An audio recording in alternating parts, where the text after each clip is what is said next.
We're learning more about the latest act of violence on Station Street in Chattanooga. And from what we're seeing, two women were fighting when some others got involved, and police were working to break this up. Liam Collins has the story.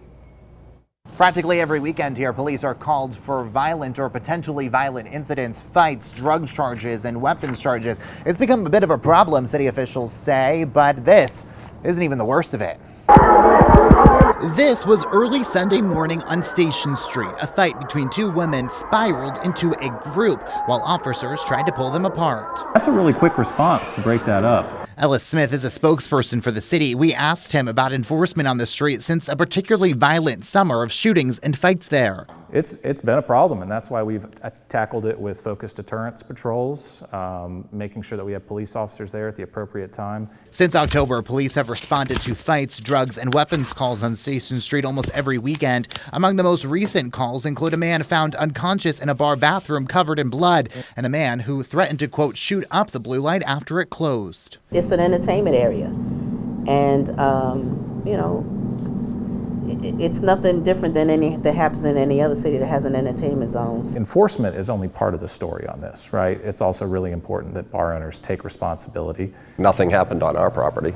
Blue Light owner Brian Joy says he was closing his bar when this video was taken from a bar across the street. He says the two women left his property and then got into a fight. That fight then spilled back up our stairs after CPD intervened. Not my responsibility, not my property. Joyce showed Local 3 News video of the fight recorded by his security camera. Most of the fight happened out of frame, but you can see the woman being pushed onto the patio. Then just a minute later, the fight is de-escalated but continues down the street. No injuries were sustained. Nobody was taken to the hospital. No paramedics were called. No ambulances were called. And actually, Chattanooga Police has never contacted me about this and has not brought it to my attention. That's why we have a beer board. That's why we have rules. That's why we have regulations. Police have since put up a permanent security video to monitor the street 24/7 and are actively monitoring the situation moving into the summer. You can read all of our reporting on Station Street inside the Local 3 News app. Reporting from Station Street, Liam Collins, Local 3 News.